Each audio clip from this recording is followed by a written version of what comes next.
Tu ne t'y attendais pas? Et pourtant, la scène se joue en direct. Sean Diddy Combs, roi autoproclamé du hip-hop, cheveux soudainement poivre et sel sous la lumière crue du tribunal fédéral de Manhattan, serre les poings pendant que ses avocats bégaient des objections. Comment le faiseur de millionnaires, l'homme qui transformait n'importe quelle soirée en rituel sacré de champagne et de confettis, a-t-il pu finir là, menotté, à supplier le juge de le laisser aller aux toilettes parce que ses mains tremblent? Tout est allégué, évidemment. Mais si tu crois encore que c'est juste un malentendu, attends la suite. Souviens-toi, janvier 2024, Podcast Club Shy Shy. Cat Williams, posant son rire strident comme un couperet, balance en pleine émission qu'il a déjà refusé 4 chèques de 50 millions pour éviter les « soirées freak-off » de Diddy. 4 refus, 200 millions qui partent en fumée, juste pour garder sa virginité d'intégrité intacte. Qui aurait cru que cette punchline deviendrait une prophétie? Quelques mois plus tard, mars 2024, perquisition simultanée à LA et Miami, fusil d'assaut saisi, milliers de flacons d'huile pour bébés empilés comme des trophées sordides, serveurs chiffrés arrachés au mur. En septembre, l'arrestation tombe comme un mauvais remix. Racket, traite d'êtres humains, transport pour prostitution, minimum 15 ans, maximum perpète. Cette fois, plus de chorégraphie pour détourner le regard du public. Flashback encore plus loin, 2016, couloir d'hôtel d'un 5 étoiles de Beverly Hills. Une caméra de surveillance capte Diddy agrippant Cassie Ventura par le crâne, la jetant contre le sol, puis la traînant comme si le tapis était un ring de catch privé. Vidéo divulguée en mai 2024. Pour la première fois, on voit l'homme, pas le mythe, cogner sa compagne. 2 jours après, il enregistre un mea culpa larmoyant qui ressemble moins à des remords qu'à un acte de self-défense médiatique. Pourtant, cette minute de violence figée sur pellicule s'est invitée dans le dossier, et chaque juré l'a déjà regardé. Pas de reflet doré, pas de fumée de scène, juste un coup de pied dans les côtes d'une femme allongée. Avance rapide, 5 mai 2025, début de la sélection des jurés. Plus de 600 citoyens convoqués, triés comme des maquettes sur une table de producteurs. On leur lit des noms qui claquent comme des refrains. Kanye West, Kid Cudi, Michael B. Jordan, Beyoncé, Gigi. Aucun n'est inculpé, mais leurs ombres planent au-dessus des bancs. Qui a croisé quelles coulisses? Qui a fermé les yeux? Qui sais-tu, et à quel prix? Une seule question obsède la galerie. Qui d'autre savait? Dans la salle, Diddy n'est plus ce patron charismatique au sourire Colgate. Il apparaît amaigri, regard fuyant, main dissimulant un tremblement nerveux. Fini le noir sur mesure et les pendentifs scintillants. Il troque la légende contre un pull bleu sombre, fermeture éclair comme rempart dérisoire face aux murmures qui rebondissent sur le marbre. Entre 2 suspensions, il feuillette frénétiquement un tas de dossiers numériques sur une tablette, comme s'il cherchait le refrain qui sauverait son ultime performance. Mais chaque témoin qui s'avance semble tourner une nouvelle page accablante. Premier à frapper, l'agent de sécurité d'un palace de LA, rappelant qu'il a trouvé Cassie avec un œil violacé et Diddy qui, cache à la main, achetait un silence désespéré. Puis un manager de revue masculine décrit comment on l'a payé pour divertir Cassie pendant que le mogul filmait, plan serré et sourire carnassier, exigeant même la pièce d'identité de son acteur pour mieux verrouiller le secret. L'atmosphère se gorge d'un parfum douteux de lambris, de billets et de menaces. Pendant ce temps, l'accusation fouille le jargon. Freak-off, voilà comment le dossier désigne ces réunions nocturnes où la musique électropulse jusqu'à l'aube, où les portables finissent scellés dans des pochettes magnétiques, où des lignes blanches voisinent avec des verres de vodka, et où les invités triés sur le volet se dénudent sous la lueur piscine néon.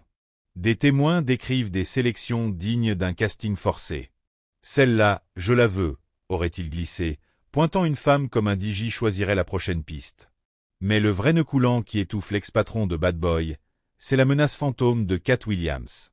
Actuellement, le comédien n'est même pas sur la liste officielle des témoins, et pourtant son nom suffit à faire vibrer les murs de granit.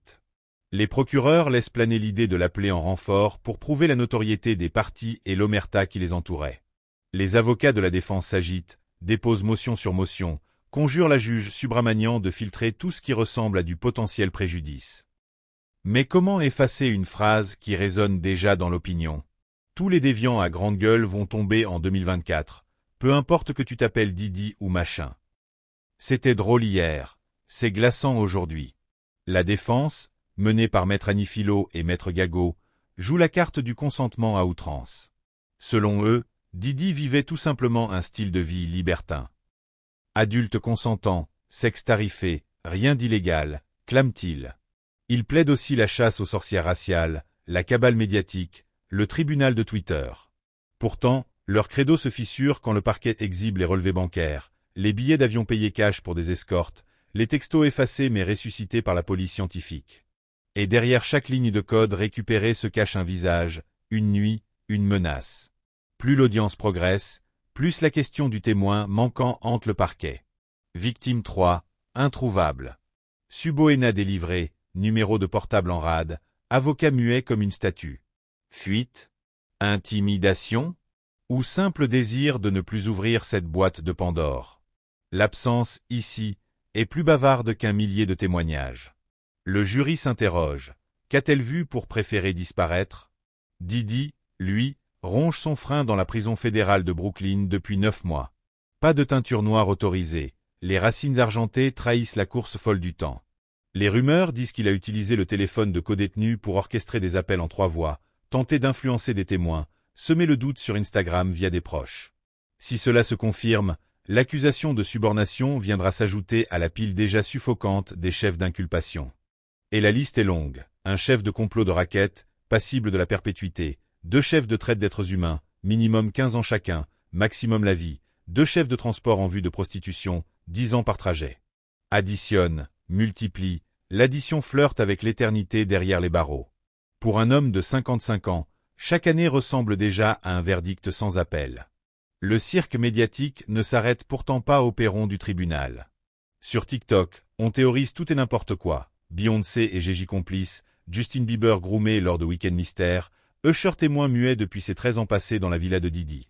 Certains brandissent même des singles Sia trafiqués comme preuve. Meek Mill promet $100 000 à quiconque démêlera la vérité sur l'usage de son nom dans une plainte. Pendant que les hashtags explosent, des marques désertes, contrats de vodka annulés, collections de vêtements effacés, universités restituant des doctorats honorifiques plus vite qu'on ne retire une statue. Le marché se venge toujours avant la justice. Et pourtant, la bande-son de Bad Boy continue de tourner sur les radios nostalgiques, même si certains programmateurs commencent à couper les couplets ou Didi s'auto-glorifie. Les plateformes se demandent, faut-il bannir des classiques qui ont marqué toute une génération, sous prétexte que leur créateur est au banc des accusés? Même dilemme qu'avec R. Kelly, Michael Jackson, ou plus loin encore. Séparer l'artiste de l'art? Ou admettre que la mélodie est maculée?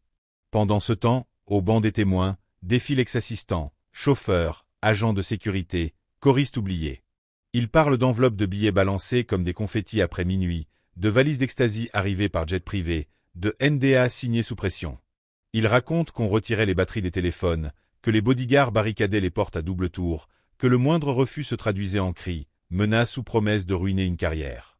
Tu sais combien de DJ aimeraient passer à ma radio, aurait-il soufflé à un invité récalcitrant. Difficile d'oublier une caution de carrière. Et puis il y a les notes confidentielles saisies dans sa cellule, détails croustillants que la défense a réussi à faire détruire. Stratégie, non, peut-être même un plan pour discréditer tel ou tel témoin. La juge a ordonné que tout soit réduit en cendres. Violation du secret avocat-client oblige. Victoire de procédure, certes, mais victoire à la Pirue. L'odeur du complot reste accrochée aux parois. À mesure que les semaines filent, la tension se lit dans chaque respiration collective.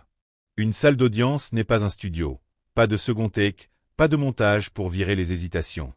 Ici, le moindre battement de s'il peut retourner un verdict. Didi fixe tour à tour les jurés, son équipe, parfois le plafond, comme s'il cherchait un spot où accrocher son ancien moi, celui qui dansait sur les yachts au lever du soleil. Mais la mer d'ici est faite de paperasse, de souvenirs douloureux et d'enregistrements audio qui ne passent jamais au mix final. Et toujours, l'ombre de Cat Williams plane. Un simple appel de la procureure, et voilà l'humoriste devant le micro, répétant en version jurée « J'ai refusé des millions pour ne pas finir piégé dans ces orgies ». Imagine la tête du jury, un témoin qui ne réclame pas d'argent, mais revendique le droit de dire non. Difficile de crier au complot vénal dans ces conditions. Monique pourrait suivre, elle qui fustige depuis des années la complaisance de l'industrie face aux abus de pouvoir. Son discours, autrefois catalogué aigri, trouverait soudain un écho ravageur. Car le procès dépasse désormais la seule figure de Didi. Il évalue toute une culture qui, pendant des décennies, a couvert les frasques de ces génies autoproclamés. Si le jury dit coupable, c'est la fin d'une ère. Si le jury hésite, c'est la porte ouverte à d'autres aveux, d'autres procès, d'autres idoles qui tombent. Reste la possibilité du deal. Le 1er mai 2025, Didi a craché sur la première offre, peine réduite contre reconnaissance partielle. Il parie sur l'acquittement, sur un retour triomphal façon Phénix. Mais chaque témoin ajouté fait grimper les enchères, moins de chances de s'en tirer, plus de temps potentiellement à purger.